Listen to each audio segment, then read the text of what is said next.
Pendant très longtemps, on a dit que le scénario ne pouvait pas s'enseigner. Il y a encore plein de personnes, surtout en France, qui estiment que on est avec ce don ou pas. Alors qu'aux États-Unis, il y a énormément d'ateliers d'écriture.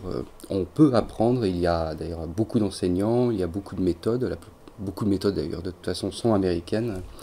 Maintenant, je crois que tout peut s'apprendre.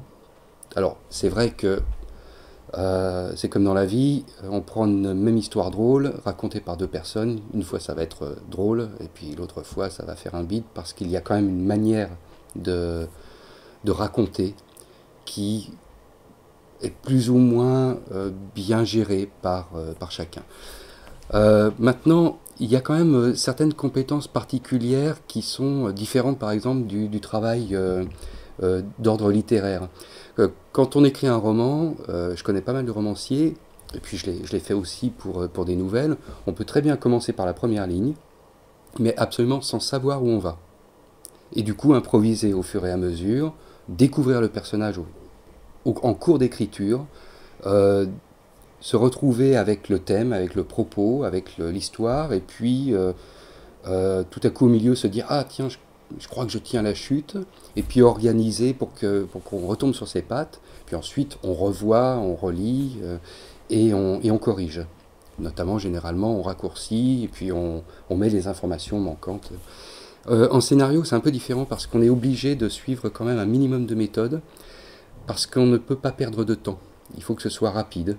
Et du coup, il faut beaucoup plus virtualiser le récit, c'est-à-dire le travailler en amont, le structurer, prévoir au maximum avant même d'écrire une ligne. Alors ça c'est un peu délicat et tout le monde en fait n'est pas tout à fait capable de le faire parce que c'est une gymnastique d'esprit qui est un peu plus mathématique, où il y a un petit peu moins d'instinct. La plupart du temps, ce qui se produit, c'est qu'on essaye de prévoir au maximum, et puis, une fois qu'on a terminé un premier jet de scénario, c'est là qu'on se rend compte en fait du sujet que l'on voulait traiter. On découvre en fait ce que l'on voulait dire, et du coup, il n'y a plus qu'à tout réécrire, après avoir tout recodifié et retravaillé toute la structure, tout le séquencier, etc. Ça signifie qu'il y a quand même un minimum de préparation au début, préalable au premier mot, à la première ligne de dialogue.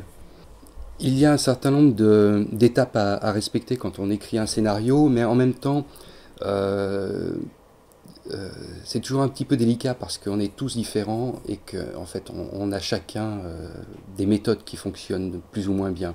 Maintenant, c'est vrai qu'il y a un certain nombre de méthodes qui sont relativement reconnues, à savoir déjà, en gros, définir de quoi on va parler.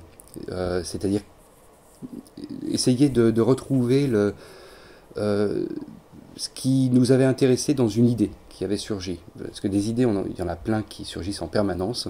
Une fois que ça devient une sorte d'habitude, il y a une gymnastique comme ça qui se met en place dans l'esprit et on a des idées en permanence. Mais il faut savoir déjà se rappeler ce qui l'a fait naître et pourquoi elle nous a intéressés. Il faut donc en fait délimiter, définir cette idée de base, et puis tout de suite essayer d'analyser si elle a un potentiel, parce que on peut très bien avoir une très bonne idée, mais qui va pas vraiment résister notamment au deuxième acte, qui est très difficile à écrire parce que c'est là où on développe, hein, parce que l'idée ne permet pas beaucoup de situations. Alors ça, c'est un vrai problème. Souvent, les idées les plus intéressantes, ce sont celles qui viennent de confrontations entre un personnage et un univers, par exemple. Parce que alors là, il y a énormément de situations que l'on peut imaginer et qui amènent soit un aspect tragique, soit un aspect humoristique. Ensuite, il faut quand même essayer de chercher tout ce qui tourne autour. Alors, si en plus il y a un aspect historique, ou si ça se passe dans un milieu socio-professionnel particulier, il faut faire de la recherche, trouver de la documentation. Parce qu'on ne peut pas écrire n'importe quoi, c'est pas très professionnel, c'est pas très respectueux. Et puis en plus, chercher de la documentation peut donner des idées. Et puis bon, parce que c'est agréable tout simplement. Il faut concevoir les personnages de manière à ce qu'il n'y en ait aucun qui fasse double emploi.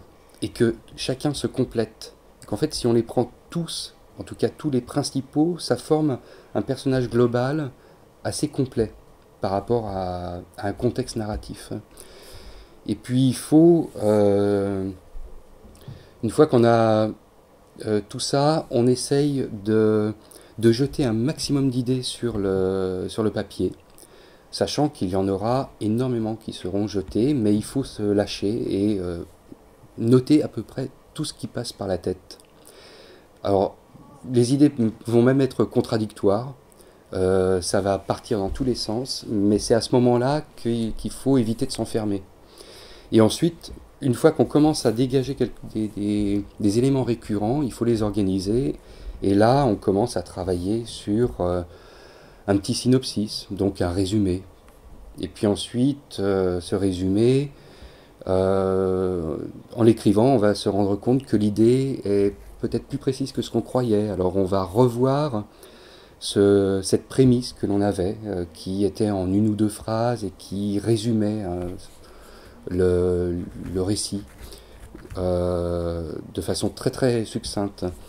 Et on va commencer à travailler le plan par le séquencier. Alors en 3 actes ou plus, alors là il y a des guerres en ce moment qui font rage, parce que c'est vrai que la technique en 3 actes, qui est finalement assez classique mais qui est d'ordre théâtral, n'est pas forcément adaptée. Notamment elle n'est pas particulièrement adaptée à la série télé. Mais elle peut encore tout à fait servir. Je ne pense pas, contrairement à certains auteurs, qu'elle ait fait son temps et qu'elle soit inadaptée au cinéma. Mais il va falloir, par rapport à tout cet ensemble de séquences, quand même se débrouiller pour mettre des points forts à certains moments, pour faire rebondir ou pour offrir des nouveaux points de vue, de manière à susciter l'intérêt du spectateur et surtout faire la chasse à la scène inutile. Ça, c'est le pire. Il faut absolument qu'une scène amène un élément nouveau et qu'une scène soit liée à la précédente comme une espèce de réponse, et qu'elle-même fabrique le germe de la scène suivante ou de la séquence suivante. Ça, c'est très important. Comme ça, on a un enchaînement qui est souple, et en fait, le spectateur ne se rend pas compte qu'il y a toute une série de marches d'escalier pour arriver jusqu'à la fin, mais ça, au contraire, ça coule. C'est à ce moment-là qu'on se rend compte qu'il y a plein de problèmes et qu'on refait tout. C'est à ce moment, et puis après, on peut aussi en faire un traitement, donc l'écrire de façon littéraire, pour une présentation, par exemple. Et généralement, là aussi, on retravaille, on revient encore en arrière pour retravailler des éléments. Et ensuite, si vraiment tout a été bien préparé, que les personnages sont cohérents, que l'on sait tout ce qui se passe, on peut écrire la continuité dialoguée. Et là, théoriquement, c'est que du bonheur, parce que bon, ça va très vite. Si on aime les dialogues, c'est du pur bonheur, mais parce que l'on sait exactement où on est. Donc, on le voit, c'est l'inverse souvent de ce qui se passe dans l'écriture littéraire, où en fait on part dedans et puis on construit au fur et à mesure. Là, c'est différent, on construit toute la charpente et ensuite on met le papier peint.